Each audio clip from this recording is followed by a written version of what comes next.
हर रोज एक नई कहानी देखने के लिए चैनल को सब्सक्राइब करें और बेल आइकन को दबाना ना भूलें। पलटनपुर कहकर एक गांव में हरि प्रसाद कहकर एक आदमी जो काफी गरीब था, अपनी बीवी मालती और 2 छोटी बेटियां रानी और विद्या के साथ रहा करता था। उसकी एक खेती थी जहां वो फसल उगाया करता था, लेकिन एक दिन बाढ़ के कारण पूरा खेत बर्बाद हो जाता है और हरि प्रसाद को बहुत सारा नुकसान हो जाता है और वो उस नुकसान के बोझ तले डूब जाता है। अरे नहीं, नुकसानों का पहाड़ टूट पड़ा है मुझ पर। अब मैं क्या करूं? मुझे तो कुछ समझ ही नहीं आ रहा है। मालती, ये क्या हो गया?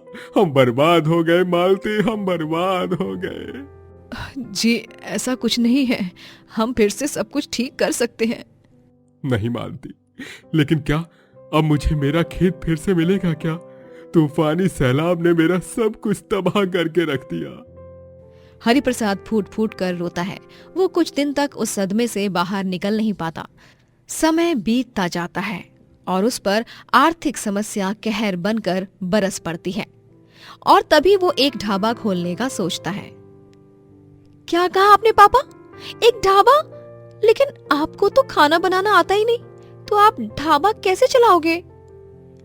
हाँ पापा, आप कुछ और काम करने के बारे में सोच लो ना, ये तो आपसे नहीं हो पाएगा। ना ना मेरी फूल सी बच्चियों, ऐसा नहीं होगा, क्योंकि खाना मैं नहीं बनाऊंगा, खाना बनाने वाली आपकी माँ होंगी। हाँ बच्चों, पापा और मैं साथ मिलकर ढाबे की सारी जिम्मेदारियां संभालेंगे। ओके माँ पापा, ऑल द बेस्ट। भगवान का नाम लेकर हरि प्रसाद और मालती ढाबा खोलते हैं और तरह तरह के अनोखे और स्वादिष्ट व्यंजन बनाकर ढाबे पर बेचते हैं। वो दोनों गांव में जगह जगह जाकर दीवारों पर अपने ढाबे के पोस्टर्स लगाते हैं और लोगों के घरों में जा जाकर पैम्फलेट्स भी बनाते हैं। लेकिन इतनी सारी मेहनत और परिश्रम के बावजूद भी उनके ढाबे पर इतने ग्राहक नहीं आते। 1 हफ्ता बीत जाता है, लेकिन उन्हें जरा सा भी फायदा नहीं होता और सिर्फ नुकसान ही मिलता है। इन सब से हरि प्रसाद और मालती बहुत दुखी और निराश हो जाते हैं। देखा ना मालती, नई शुरुआत करने का अंजाम। हमने कितनी उम्मीदों के साथ ये ढाबा खोला था, ये सोचकर कि शायद ये हमारी किस्मत का ताला खोल दे, लेकिन नहीं, ऐसा नहीं हुआ। इतने दिल से, इतनी लगन से काम करने के बाद भी हमें फल नहीं मिला। जी अब हम क्या कर सकते हैं?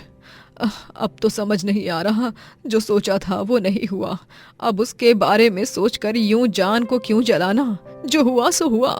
हमारे कंधों पर हमारी दोनों बेटियों की जिम्मेदारी है, हम उससे अच्छी तरह निभाएंगे, इसीलिए हम हार नहीं मानेंगे। हाँ मालती, मेरा दोस्त आशुतोष कह रहा था कि मिल में वर्कर्स की वैकेंसी है, तनख्वाह भी अच्छी खासी मिल जाएगी, ऊपर से 30 त्योहारों पर बोनस भी है। मैं तो सोच रहा हूँ वहीं पर चला जाऊं। हाँ हरि प्रसाद जी, अब तो यही सही रहेगा। मैं भी अपने सिलाई बुनाई का छोटा मोटा काम फिर से शुरू कर देती हूँ। काम से घर चलेगा और कम से कम घर खर्च के पैसे तो आ जाएंगे। ढाबे से मिली असफलता को हरि प्रसाद और मालती इतनी बुरी तरह से अपने ऊपर हावी नहीं होने देते और हिम्मत हारे बिना वो दोनों अलग अलग काम को शुरू करने का तय करते हैं। मालती घर बैठकर ही छोटा मोटा सिलाई बुनाई का काम शुरू करती है। वहीं हरि प्रसाद मिल में इंटरव्यू देने से पहले गांव के मंदिर में जाता है। हे भगवान जी, मैं जानता हूँ कि आप सदैव मेरे साथ हो, अपने सभी भक्तों के साथ हो। आज मैं मिल में इंटरव्यू के लिए जा रहा हूँ। आपसे प्रार्थना करता हूँ कि मुझ पर अपनी कृपा दृष्टि बनाए रखो और मुझे वो मिल की नौकरी मिलने दो। मुझ अकेले पर अपने परिवार को संभालने की जिम्मेदारी है भगवान। मैं सब कुछ सही से संभालना चाहता हूँ और एक अच्छा पति और एक अच्छा पिता बनना चाहता हूँ। हरि प्रसाद आंखें बंद करके भगवान से प्रार्थना कर ही रहा होता है कि तभी अचानक से मंदिर का परिसर शांत हो जाता है। हवाएं रुक जाती हैं और एक चिड़िया के रोने और तड़पने की आवाज हरि प्रसाद के कानों में गूंजती है। ये क्या? ये आवाज तो जंगल की दिशा से आ रही है, और अगर मेरा अनुमान सही है तो शायद ये किसी चिड़िया के बिलखने की आवाज है। कहीं कोई चिड़िया किसी मुसीबत में तो नहीं, मुझे जाकर देखना होगा। हरिप्रसाद भागे दौड़े जंगल की उस दिशा की ओर जाता है जहां से उसे वो आवाज सुनाई देती है। और जब वो वहां पहुंचता है तो देखता है कि एक चिड़िया जाल में कैद है और फौरन उस चिड़िया को उस जाल से रिहा कर देता है। जाल से बाहर निकलते ही वो चिड़िया एक जादुई औरत बन जाती है जिसके पास जादुई शक्तियां होती हैं। ये अलौकिक दृश्य देख हरिप्रसाद के रोंगटे खड़े हो जाते हैं।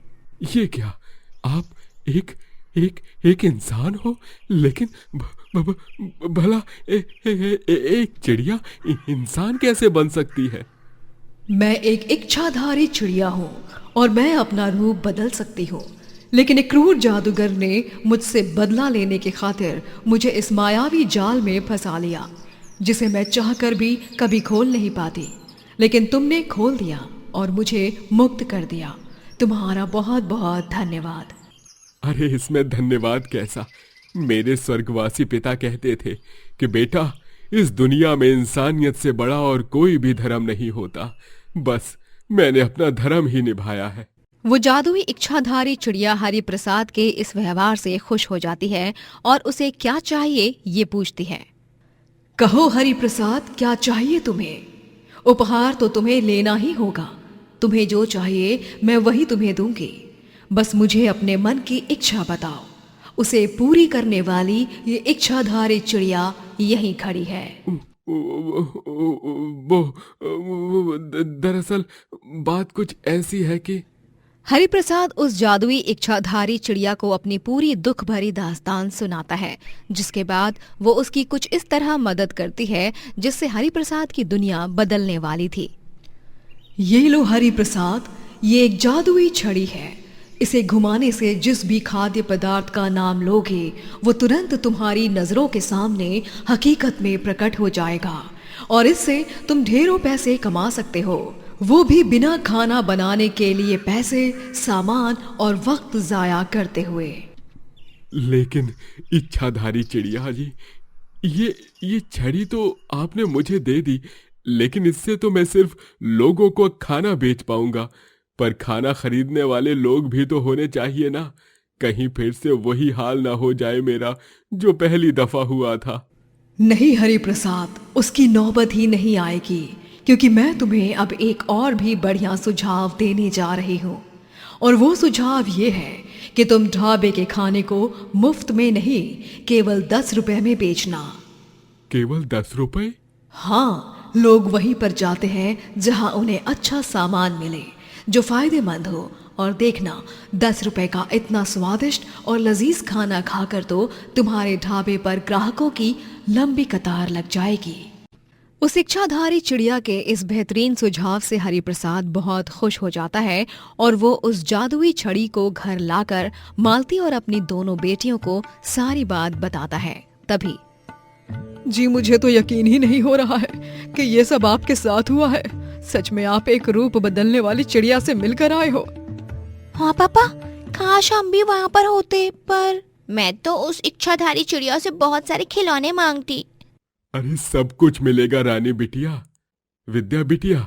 बस एक बार पापा को अपने ढाबे से ढेर सारे पैसे कमाने दो, उसके बाद तो हर दिन दिवाली ही है हमारी। मैं अपनी बिटियों के लिए वो सब लाऊंगा जो उन्हें बहुत पसंद है। हरिप्रसाद अपने ढाबे का नाम 10 रुपए फूड ढाबा रखता है और 10 रुपए में कोई भी डिश ये देखकर ग्राहक आकर्षित हो जाते हैं और ढाबे पर आने लगते हैं। एक ही दिन में हरिप्रसाद के ढाबे पर ग्राहकों की इतनी लंबी लाइन लग जाती है कि वो शाम होने तक खत्म नहीं होती। हरिप्रसाद चुपके से जादुई छड़ी का इस्तेमाल करके सभी को खाना खिलाता और सभी उस खाने की तारीफ भी करते। अरे वाह वाह भाई साहब, वाह वाह, क्या खाना है। अरे मानो मैं स्वर्ग में चला गया। इतना तृप्त हो गया हूँ मैं इसे खाकर। अरे भैया 10 रुपए में खाना, और वो भी इतनी अच्छी क्वालिटी का। अरे मैंने सोचा नहीं था कि इस दुनिया में इतनी दिलदार लोग भी रहते हैं। हरिप्रसाद के 10 रुपए ढाबे से बहुत से गरीबों का पेट भी भरने लगता है, उनकी भी भूख मिटने लगती है। जो ज्यादा महंगा खाना अफोर्ड नहीं कर पाते और अपने अनोखे और अतरंगी 10 रुपए ढाबे के जरिए ढेर सारे पैसे कमाकर हरिप्रसाद फिर से एक खुशहाल जीवन व्यतीत करने लगता है और साथ ही वो एक नई खेती की जमीन भी खरीद लेता है। बानी की जिंदगी खुशियों से भरी हुई थी। उसका पति अभिनव उससे बहुत प्यार करता, लेकिन एक दिन अभिनव की हार्ट अटैक के कारण मृत्यु हो जाती है और बानी की दुनिया पूरी तरह बर्बाद हो जाती है। अभिनव जी ये क्या हो गया? अब मैं क्या करूंगी? आपके बिना कैसे जीऊंगी? बताइए ना अभिनव जी, उठिए ना अभिनव जी, आप मुझे इतनी जल्दी छोड़कर नहीं जा सकते। माँ जी, पापा जी। बानी अब एक विधवा बन चुकी थी। अभिनव की मृत्यु के 1 हफ्ते बाद अचानक से एक दिन बानी की सास चंदा और ससुर मनोहर दोनों ही उसका सारा सामान उठाकर घर के बाहर फेंक देते हैं और मनोहर बानी को प्रॉपर्टी के कागज दिखाते हुए गुस्से से कहता है, ये देख, मैंने और चंदा ने अभिनव की सारी प्रॉपर्टी अपने नाम कर ली है। इसका मतलब ये है कि अब तुम्हारा यहाँ कोई हक नहीं बचा, न रिश्ते से न जायदाद से। और अब तुझे यहाँ से दफा होना पड़ेगा। ये क्या? आप दोनों इस हद तक गिर जाओगे ये मैंने कभी नहीं सोचा था। अभिनव जी तो आपके बेटे थे, उनको गए हुए अब तक सिर्फ 1 हफ्ता हुआ है और आपने तुरंत कोर्ट से पेपर बनवाए और प्रॉपर्टी हड़प भी ली। लानत है आप दोनों पर, माँ बाप होने के नाते। चल ज्यादा ज्ञान के मोती मत बटोर, हाँ नहीं तो और निकल यहाँ से, आए बड़े समझाने वाले। चंदा बानी का सारा सामान घर के बाहर फेंक कर चला देती है और उसे भी जोर से धक्का मारकर घर से बाहर निकाल देती है। माँ जी, पापा जी, ये जो कुछ भी आप दोनों कर रहे हो ना, वो बिल्कुल गलत कर रहे हो। ये सब देखकर अभिनव जी की आत्मा कितनी दुखी हो रही होगी। आप दोनों को तो ऊपर वाला ही देख लेगा अब। हाँ, ज्यादा बकवास मत कर और दफा हो जा जल्दी यहाँ से, बेवकूफ औरत।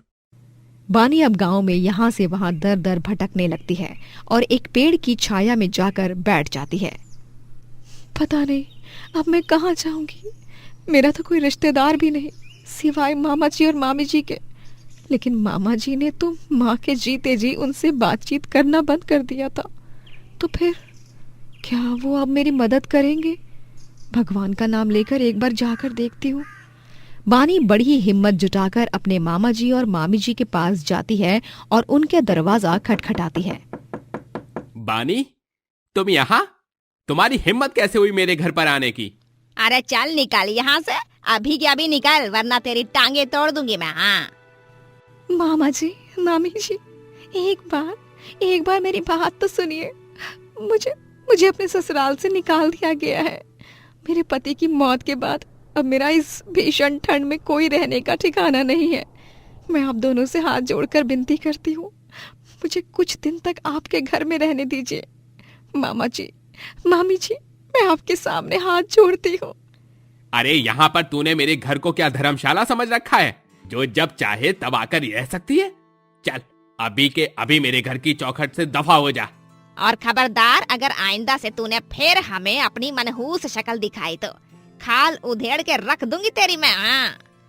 बेचारी बानी को उसके मामा जी और मामी जी भी सहारा नहीं देते। अब तो उसके पास किसी का भी सहारा नहीं था। वो कुछ जगहों पर जाकर नौकरी की तलाश तो करती है, लेकिन उसे नौकरी पर कोई नहीं रखता, क्योंकि वो कम पढ़ी लिखी थी। इसीलिए बानी को ना चाहते हुए भी कचरा बीनने का काम शुरू करना पड़ा। वो कचरे को बीनकर एक झोले में भरती है और फिर उसे कबाड़ी वाले को जाकर वजन के भाव में बेचती है। बानी बिटिया, तुम दिखने में तो काफी अच्छे घर की लगती हो, फिर ये कचरा क्यों बीनती हो बिटिया? कोई परेशानी है क्या? अगर तुम्हें पैसों की मदद चाहिए तो मैं तुम्हारी मदद कर सकता हूँ। आखिर तुम तो मेरी बेटी समान ही हो। नहीं काका, आपका बहुत बहुत धन्यवाद, लेकिन मैं अकेली ही अपना जीवन यापन कर सकती हूँ। मुझे मेरे कारण किसी को परेशानी नहीं देनी। बानी कचरा बीन कर जितना पैसा कमाती उसे जमा करके रखती और 5 रुपए का वड़ा पाव खाकर अपना पेट भरा करती और ठंड में पत्तियों को अपने ऊपर ओढ़कर सड़क पर सोया करती। जिंदगी में कभी सोचा नहीं था कि ये दिन भी देखना पड़ेगा। माँ जी, पापा जी, मामा जी, मामी जी, सबने मुझे धोखा दिया। अभिनव जी, आपके जाने के बाद मानो मेरी दुनिया ही उजड़ गई है। बुला लो मुझे भी अपने पास। मैं अब नहीं रह सकती ऐसे अकेले। तिल तिल करके तड़प तड़प कर नहीं जी सकती। बानी रोज रात बहुत रोती है। दिन गुजर जाते हैं और बड़ी ही मेहनत से बानी पैसे इकट्ठा कर लेती है और उन पैसों से वो अब एक किराए के मकान में रहने लगती है। और उस मकान का किराया कम था, जो कि बानी के लिए एक बहुत ही अच्छी बात थी। माता रानी, इस नए मकान में मैं अपने जीवन की नई शुरुआत करने जा रही हूँ। मेरी मदद कीजिए और अपना आशीर्वाद सदैव मुझ पर बनाए रखिए। बानी अब उस मकान में रहने लगती है। वो दिन भर कचरा बीनती रहती और बड़ी मेहनत और मशक्कत करके अपना जीवन यापन करती। कई लोग उसके इस काम का बहुत मजाक भी उड़ाते हैं। अरे ये देखो, ये तो अभिनव की बीवी है ना। उसकी मौत के बाद तो ये रास्ते पर ही आ गई। चंदा काकी ने ही इसे धक्के मारकर निकाल दिया घर से। सुना है इसी ने अपने पति को जहर दिया था और उसे मार डाला। मनोहर काका और चंदा काकी ने ये साफ साफ सारे मोहल्ले में बताया है, इसीलिए ये अपने कर्मों का फल भुगत रही है, यूं इस तरह सड़क पर भिखारन की तरह कचरा बीनते हुए। हाँ। उस औरत और आदमी की इन बातों को सुनकर बानी हैरान रह जाती है। वो उन दोनों के पास जाकर गुस्से से कहती है, देखिए, अगर आपको पूरी बात नहीं पता तो उस बात का बतंगड़ भी नहीं करना चाहिए। मैंने अपने पति को नहीं मारा है। मैं तो उनसे उनके माँ बाप से भी ज्यादा प्यार करती थी और हमेशा करती रहूंगी। उल्टा माँ जी और पापा जी ने ही 1 हफ्ते बाद सारी जायदाद हड़प कर अपने नाम कर ली और मुझे घर से बाहर निकाल दिया। ये है चंदा और मनोहर चौबे की सच्चाई, और अब वो दोनों मेरा नाम बदनाम कर रहे हैं। बड़ी आई। अरे हर खूनी खून करके झूठ ही बोलता है। वो तो शुक्र मना कि तेरी सास और तेरे ससुर ने तुझे कानून के हवाले नहीं सौंपा, वरना तू अभी इसी वक्त कचरा नहीं बीनती, वहाँ जेल में चक्की पीस रही होती। चक्की। वैसे जेल में चक्की पीसना इस तरह भिखारियों की तरह कचरा बीनने से तो बेहतर ही है। सही कहा। इस तरह से अपना अपमान सुनकर बानी को बहुत बुरा लगता है और वो अपने घर जाकर बहुत रोती है। फिर एक दिन जब वो अपने घर लौटती है तब उसे जला हुआ देखती है। ये क्या? मेरा घर, मेरा मकान, ये आग कैसे लग गई? ये आग लगता है जंगल से फैली है। नहीं, इतनी मुश्किल से मैंने पैसे जुटाए थे और रहने के लिए एक छत किराए पर ली थी, वो भी तबाह हो गई। बानी पूरी तरह टूट जाती है और अब तो उसका कोई भी रहने का ठिकाना नहीं था। वो गांव में फिर से दर दर भटकने लगती है और प्यास लगने पर जब वो एक कुएं से पानी लेने जाती है तभी वो एक गाय को कुएं में फंसा हुआ देखकर चौंक जाती है। अरे नहीं, ये बेचारी गाय, ये तो बुरी तरह इस कुएं में गिरकर फंस गई है। मुझे इसे जल्द से जल्द बाहर निकालना होगा। बानी तुरंत एक मुलायम रस्सी लाती है और उससे गाय को कुएं से बाहर खींच निकालती है और इस बात पर ध्यान देती है कि कहीं गाय को बाहर निकलते वक्त कोई चोट ना आए। वो सुरक्षित रूप से गाय को बाहर निकाल लेती है। तभी अचानक से वो गाय एक जादूगरनी में बदल जाती है और ये दृश्य देख बानी चकित हो जाती है। गाय, एक जादूगरनी, ये सब कैसे?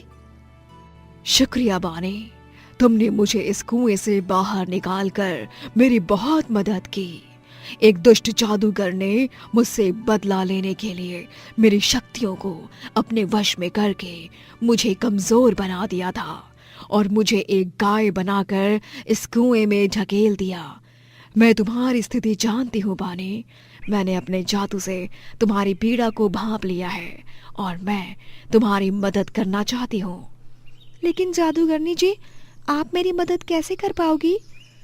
जादूगरनी जादुई शक्तियों से एक हॉट एयर बलून को वहां प्रकट करती है जिसमें सवार होकर दोनों ही चांद पर पहुंचते हैं। अब चांद ही है तुम्हारा घर। अब यही है तुम्हारा बसेरा बानी। ये लो, ये जादुई छड़ी, इसकी मदद से तुम यहाँ आसानी से रह पाओगी।